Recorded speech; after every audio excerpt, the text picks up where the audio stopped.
Assalamualaikum warahmatullahi wabarakatuh. Selamat pagi anak-anak semuanya. Jumpa lagi dengan saya Pak Musleh untuk pembelajaran kelas 6 tema 8 subtema 2 untuk pembelajaran 2. Baik anak-anak, sebelum kita mulai pembelajaran hari ini, mari kita berdoa terlebih dahulu menurut agama dan kepercayaan masing-masing. Berdoa dimulai.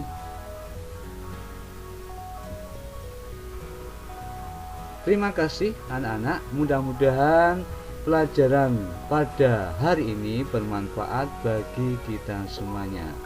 Sebelum materi Pak Guru sampaikan, perlu saya ingatkan kembali, selalu kita menjaga protokol kesehatan.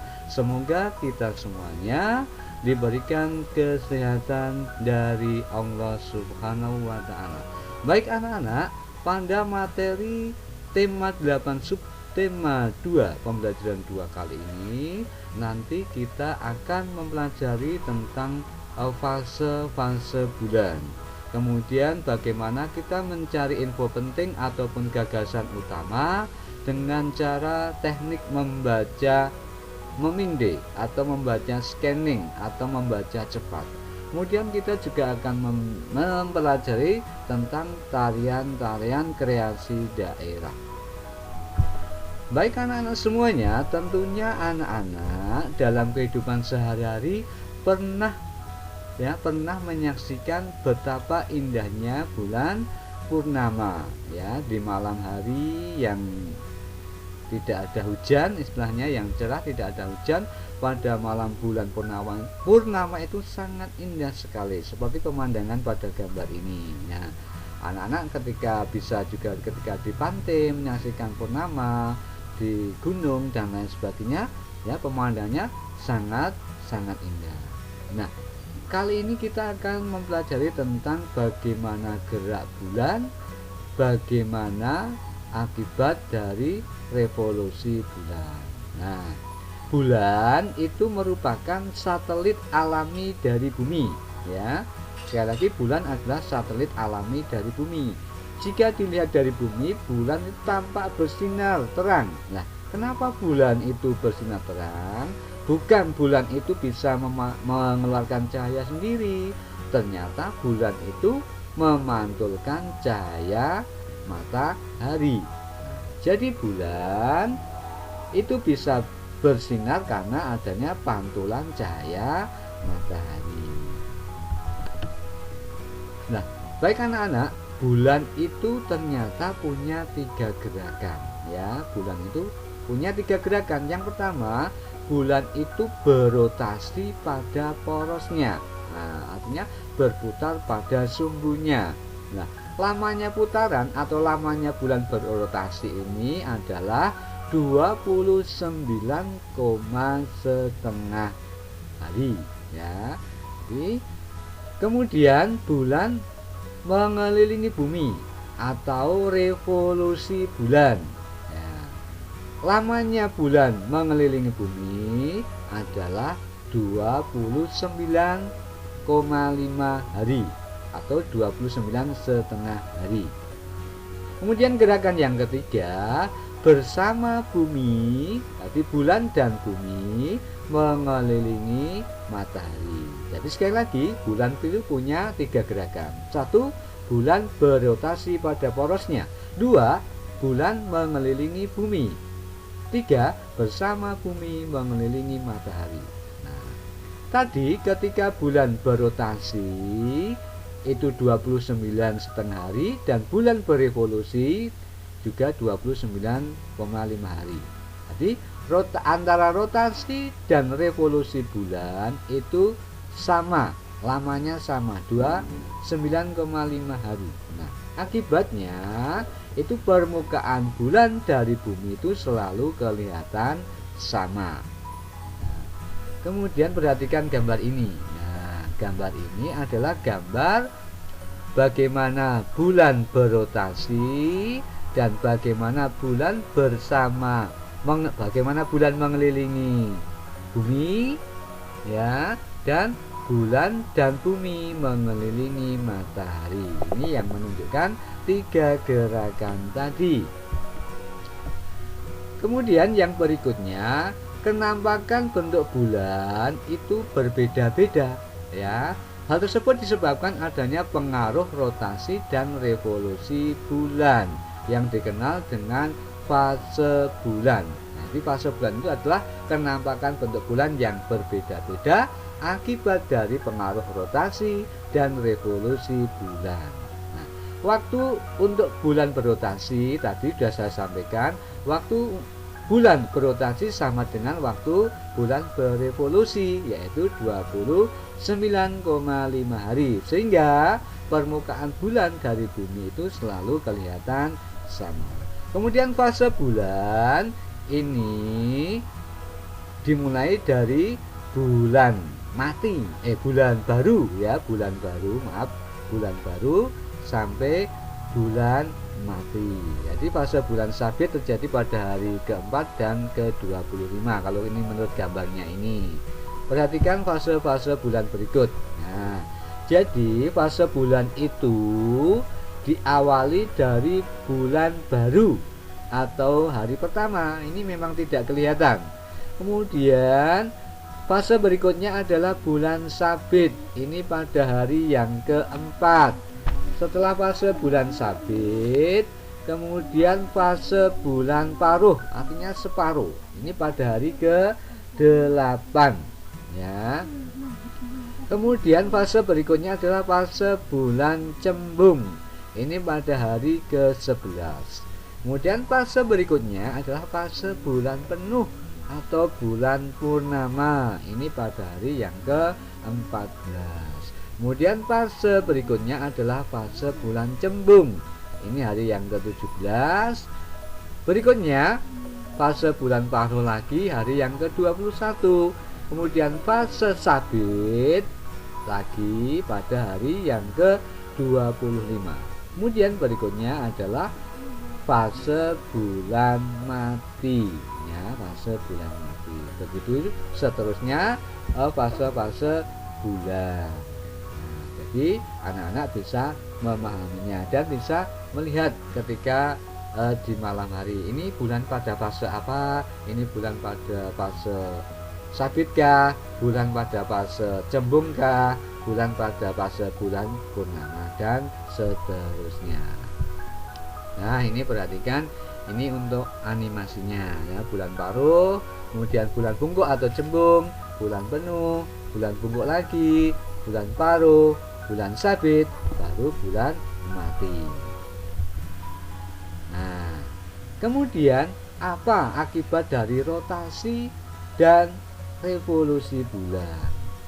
Nah, akibat rotasi bulan ya, bulan tadi dikatakan kan sama ya, rotasi dan revolusi bulan itu lamanya sama, 29,5 hari. Jadi akibatnya bulan selalu nampak sama saat dilihat dari bumi. Itu akibat lama rotasi dan revolusinya sama, 29,5 hari. Sekali lagi, bulan selalu nampak sama dari bumi. Kemudian akibat dari revolusi bulan, 1. Terjadinya gerhana bulan. Yaitu apa? Gerhana bulan itu jika posisi matahari, bumi, bulan terletak pada satu garis lurus. Kemudian terjadi gerhana matahari jika posisinya matahari, bulan, bumi terletak pada satu garis lurus. Akibat revolusi bulan yang kedua adalah terjadinya pasang surut air laut. Nah, pada saat bulan purnama itu air laut akan mengalami pasang. Kemudian akibat revolusi bulan yang berikutnya adalah terjadinya fase bulan purnama. Kemudian akibat revolusi bulan adanya fase bulan tadi, yaitu bentuk bulan yang berbeda-beda. Kemudian yang terakhir, akibat revolusi bulan itu dijadikan sebagai pedoman penanggalan tahun Hijriyah ya, atau tahun Komariah. Jadi tahun Hijriah atau Komariah itu berdasarkan revolusi bulan atau bulan mengelilingi bumi. Nah, lama tahun Hijriah ini atau tahun Islam ini ya lamanya adalah 354 hari. Itu untuk tahun Hijriah. Nah, anak-anak, itu tadi tentang bagaimana kita mempelajari tentang fase-fase bulan dan revolusi bulan. Nah, dengan mempelajari itu semuanya, itu menambah wawasan kita untuk tetap gemar berliterasi, literasi membaca dan lain sebagainya. Nah, kali ini kita akan belajar lagi tentang bagaimana mencari informasi, mencari info penting dari suatu bacaan dengan cara menemukan kata kunci, menemukan gagasan utama, menemukan kalimat utamanya. Nah, tetapi kali ini kita caranya dengan cara membaca memindai, teknik memindai atau membaca scanning. Nah, membaca memindai atau membaca scanning itu adalah teknik membaca dengan cepat dan tepat. Artinya kita hanya mencari info penting saja yang kita butuhkan. Nah, sehingga ketika kita sudah menemukan info penting itu, kita tidak perlu membaca keseluruhan dari bacaan.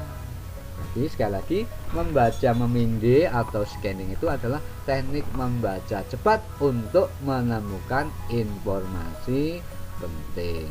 Itu membaca scanning atau memindai. Nah, setelah membaca tadi ya, membaca scanning dan memindai tadi, kita juga akan mengenal kembali bagaimana kita mempelajari tentang tari kreasi daerah. Dulu pernah saya sampaikan. Nah, kita ulang kembali. Tari kreasi daerah adalah tari daerah yang mengalami perkembangan inovasi atau diperbaharui. Lah, apa yang diperbaharui? Jadi inovasinya adalah variasi gerakannya, kemudian propertinya, kemudian musik pengiringnya, seiring dengan perkembangan zaman. Tujuannya apa dari inovasi atau kreasi tari daerah tadi? Agar tarian daerah ini semakin diterima oleh masyarakat karena sesuai dengan perkembangan zaman. Jadi sekali lagi, tari kreasi daerah adalah tari daerah yang mengalami perkembangan inovasi, mulai dari gerakan tarinya, propertinya, pengiringnya disesuaikan dengan perkembangan zaman. Nah, macam-macamnya ini ada tari merak ya. Tari merak itu dari Jawa Barat. Tari merak merupakan tari kreasi dari Jawa Barat. Tari ini menampilkan keindahan burung merak dengan membentuk gerakan tubuh penari seperti gerakan mengibas-ngibaskan ekornya. Nah, tari ini mengalami perkembangan seperti properti dan variasi gerakan, yaitu disesuaikan dengan perkembangan zaman. Nah, ini corak-coraknya juga menggunakan corak dari burung merak. Kemudian ini hiasannya juga menggunakan seperti burung merak. Kemudian yang berikutnya adalah tari war. Pernahkah kalian mendengar itu apa tari war? Nah, ini perhatikan gambar ini ya. Tari war itu berasal dari Biak ya, dari Biak, Papua. Nah, tari ini digunakan untuk tari menyambut kedewasaan anak. Tari ini diiringi dengan musik tifa. Tifa dan propertinya yang dipakai oleh penarinya adalah dari kulit kayu, kemudian hiasan kepalanya dari bulu cendrawasih dan bunga-bunga. Jadi sekali lagi tari war ini dari kota Biak, Papua. Tari untuk menyambut kedewasaan anak. Kemudian berikutnya tari Pakarena atau tari kipas Pakarena. Tari kipas Pakarena ini berasal dari Sulawesi Selatan ya. Perhatikan gambar. Ini kebanyakan propertinya pakai kipas ya, pakai kipas propertinya. Tari ini diiringi alat musik gandrang dan wi-wi. gandrang dan puik-puik. Gandrang itu adalah tutup dari drum, kemudian puik-puik itu semacam seruling ya. Kemudian tari ini menggunakan properti kipas untuk tari kipas Pakarena. Kemudian tari berikutnya adalah tari gending Sriwijaya. Tari gending Sriwijaya ini berasal dari Provinsi Sumatera Selatan atau dari Palembang. Nah, tari ini dulunya ini hanya untuk penyambutan tamu kerajaan, tetapi berkembang zaman tari ini sudah semua warga boleh untuk menarikan, untuk hajatan, untuk acara-acara festival, untuk acara temanten dan lain sebagainya. Nah, tari ini diiringi dengan musik gamelan atau gending. Kemudian yang berikutnya adalah tari Bedaya Ketawang. Nah, tari Bedaya Ketawang ini berasal dari Provinsi Jawa Tengah. Nah, kemudian tari ini dulu untuk penobatan raja di Keraton Solo atau Keraton Surakarta. Jumlah penarinya ada 9 orang. Dengan propertinya adalah busana pengantin dan diiringi dengan gamelan Jawa. Ini tari Bedaya Ketawang dari Provinsi Jawa Tengah. Kemudian yang terakhir adalah tari gantar. Nah, tari gantar. Dari manakah tari gantar? Ya, tari gantar ini dari Provinsi Kalimantan Timur. Nah, tari ini adalah tari pergaulan muda-mudi suku Dayak. Nah, menunjukkan adanya pergaulan muda-mudi suku Dayak. Nah, tari ini propertinya menggunakan tongkat, menggunakan gelang, menggunakan kalung dan ikat kepala. Demikian anak-anak untuk macam-macam tari kreasi daerah lainnya. Nah, kemudian banyak sekali tari-tari kreasi daerah lainnya. Coba cari informasinya. Ada tari saman, tari sodati dan lain sebagainya. Silahkan dicari lagi untuk informasinya. Nah, demikian anak-anak untuk pembelajaran pada hari ini. Mudah-mudahan bermanfaat untuk semuanya. Bila ada salah kata dalam saya menyampaikan, mohon dimaafkan. Terima kasih. Wassalamualaikum warahmatullahi wabarakatuh.